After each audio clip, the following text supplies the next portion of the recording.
भारत के लोग, हम भारत के लोग भारत को एक संपूर्ण प्रभुत्व संपन्न समाजवादी धर्मनिरपेक्ष लोकतंत्रात्मक गणराज्य बनाने के लिए तथा उसके समस्त नागरिकों को सामाजिक आर्थिक और राजनीतिक न्याय विचार अभिव्यक्ति विश्वास धर्म और उपासना की स्वतंत्रता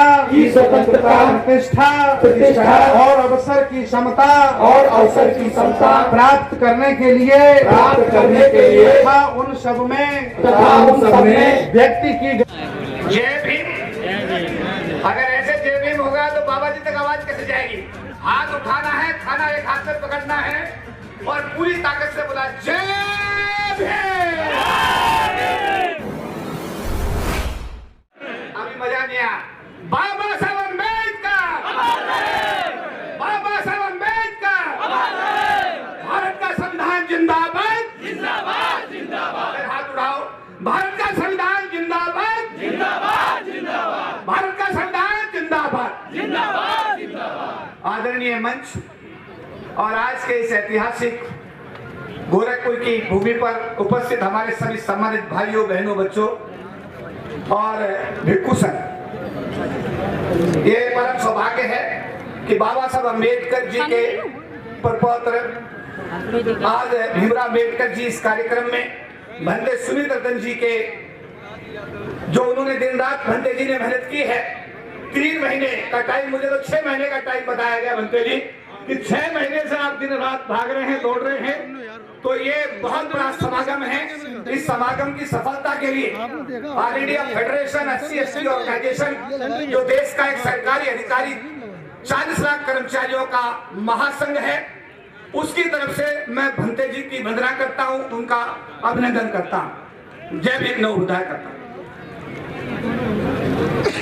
आज जो ये समागम है, इसमें अगर हमने कुछ निर्णय लिए और अपने समाज को कोई दिशा देने की कोशिश की, तो इसमें जो करोड़ों रुपए आज समाज का लगा है, जो लोग आज इतनी कड़ी धूप में यहाँ आकर के बैठे हैं, पसीना पूछ रहे हैं, जो भंते जी ने दिन रात मेहनत की है, मुझे लगता है कि अगर आज कुछ नतीजे निकलेंगे, आगामी हमारा आंदोलन और दिशा तय होगी, तो ये बाबा साहब अम्बेडकर के आंदोलन को सच्ची श्रद्धांजलि होगी। मैं सरकारी क्षेत्र को रिप्रेजेंट करता हूँ। 40 लाख लोग सरकार की नौकरी में थे। 1997 में जब भारत की सरकार ने रिजर्वेशन को खत्म किया था, पोस्ट बेस्ड रोस्टर लागू किया था, वैकेंसी बेस्ड रोस्टर को वापस किया था। आज कितने लाख लोग बचे? 2 लाख लोग सरकार की नौकरी में बचे। याद करो, जो लोग सरकारी नौकरी में हैं बैठे हुए हैं, जब नौकरी में नहीं आए थे, क्या आपके पास साइकिल थी? क्या आपके पैरों में चप्पल थी? क्या आपके पास प्रॉपर कपड़े थे? ये परम पूज्य बाबा साहब डॉक्टर भीमराव अम्बेडकर के सरकार की नौकरी में दिए हुए आरक्षण से 40 लाख परिवार गरीबी की रेखा से ऊपर आने में कामयाब हुए। उन्होंने 25% का आरक्षण लोकसभा और विधानसभा को भी दिया था बाबा साहब अम्बेडकर ने। उससे करीब पूरे देश में अब तक 10,000 लोग MLA और MP बनकर के गरीबी की रेखा से ऊपर आए। और जब एक घर में रोशनी आती है, तो उस घर में अगर मैं 20 आदमियों को जोड़ता हूं, तो 20 लोग एक परिवार से अगर जुड़े हुए हैं, तो 40 लाख यानी 8 करोड़ लोग बाबा साहब अम्बेडकर के सरकार की नौकरी में दिए आरक्षण से, और 10,000 को अगर मैं 20 से मल्टीप्लाई करता हूं, तो 2 लाख लोग पॉलिटिकल आरक्षण से गरीबी की रेखा से ऊपर आए। आज क्या है जी? बाबा साहब अम्बेडकर और गांधी जी के बीच जो पुनः व्यक्त हुआ, उसका क्या हुआ? सरकारी क्षेत्र खत्म कर दिया गया, निजी क्षेत्र को लेकर आ गए, सरकार की नौकरियां बंद हो गई।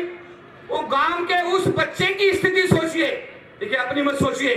मैं भी हवाई जहाज में ट्रेवल करता हूं, देश विदेश की यात्राएं करता हूं, और जब मैं छोटा गांव में था, तो मैं हवाई जहाज को देख करके पीछे फिर जाता था, कभी हवाई जहाज देखने का मौका मिलेगा। ये क्यों हुआ? क्योंकि मुझे बाबा साहब अम्बेडकर का आशीर्वाद मिला, सरकार की नौकरी में आया, मुझे रोटी मिली, मुझे कपड़े मिले। लेकिन क्या गांव में, जो गांव से मैं और आप निकल के आए हैं, क्या वहां पर लोगों को रोटी मिल रही है? आज जितने सरकार की नौकरी में हमारे से लोग आए, उनका बच्चा किसी का लंदन में है, किसी का अमेरिका में है, किसी का कनाडा में है, किसी का आईएएस है, किसी का आईपीएस है। यानी कि बाबा साहब अम्बेडकर के आरक्षण को ये जो 0.23% लोग, 35 करोड़ की आबादी वाले SC/ST समाज में 0.23% जो लोग सरकार की नौकरी में आए, उसका आरक्षण जो भी थोड़ा घना बचा है उसका लाभ हमारे जैसे और आप जैसे लोग ले रहे हैं। गांव के उस गरीब बच्चे को जिसको स्कूल में जाने का मौका नहीं मिलता, जिसको किताब नहीं मिलती, क्या उस बच्चे के हिस्से में भी कभी खुशहाली आएगी? इस पर सोचना विचारना सरकार का काम नहीं बल्कि हमारा काम भी होना चाहिए।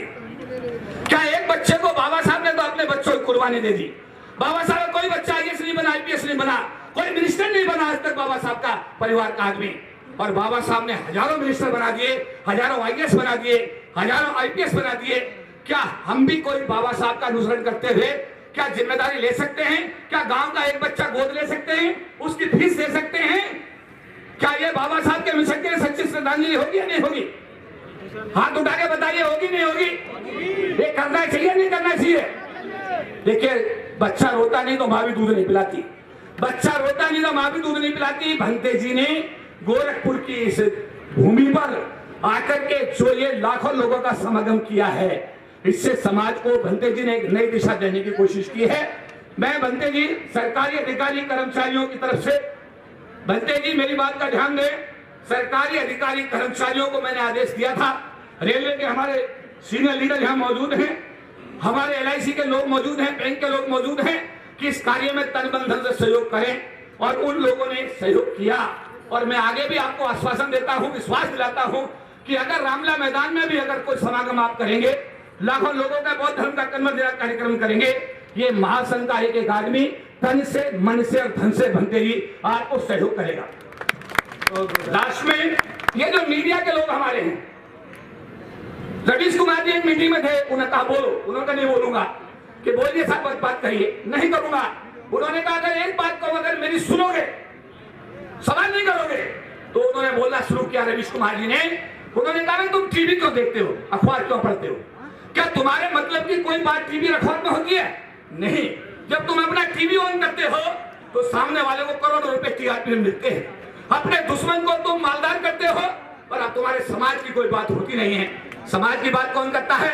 ये जो मीडिया हमारा, ये जो मीडिया खड़ा हुआ है, ये जो हमारे परिवार के बच्चे खड़े हुए हैं, ये जो यहाँ पर YouTube चैनल चलाते हैं, ये बच्चे, ये समाज के जामा सिपाही हमारे समाज की आवाज को उठाते हैं। मैं धन्यवाद करूंगा भंते जी का कि भंते जी ने इन सबको बुलाया है। मेरी भी कोशिश होती है कि मैं जितना भी संभव होता है इनको सहयोग करूं। पिछले दिनों नेशनल दस्तक का आप नाम जानते हैं, नेशनल दस्तक के जो हमारे शंभू जी हैं, वो कोविड में मेरे पास आए, जब कोई एक दूसरे से नहीं मिल रहा था, मुझे जगह चाहिए, ऑफिस दीजिए अपना। और कनाट प्लेस का जो ऑफिस जो लोग आए हैं, बाबा साहब के आशीर्वाद से 4000 स्क्वायर फीट का कनाट प्लेस में जो कार्यालय आपके समाज का है, वो हमने नेशनल दस्तक के हमारे शंभू साहब को दिया, और कोविड में उन्होंने वहां पर आपके समाज के बात को उठाने का काम किया। एक अंतानी साहब यहाँ खड़े हुए हैं, उनको भी 2 साल तक हमने, अभी हमारे छोटे भाई राहुल नागपाल जी देश के मीडिया का जो सोशल मीडिया है उसका काम देख रहे हैं। जितना हमसे संभव हो सकता है हम उसको देने की कोशिश करते हैं। मैं सरकार से लास्ट में सवाल करता हूं, भाई पूना पैक्स का क्या हुआ? सरकारी क्षेत्र रहा नहीं, निजी क्षेत्र में आरक्षण नहीं, तो SC/ST के ये लोग जाएंगे तो जाएंगे कहां? आज एक डिमांड करो कि अगर निजी क्षेत्र लाना सरकार की मजबूरी है तो निजी क्षेत्र में आरक्षण हमारे समाज के लिए होना चाहिए। हाथ उठा के बताओ, होना चाहिए नहीं होना चाहिए? अरे होना चाहिए नहीं होना चाहिए? मैं इसी आह्वान के साथ में आप सबको जय भीम करता हूं, नमो बुद्धाय करता हूं।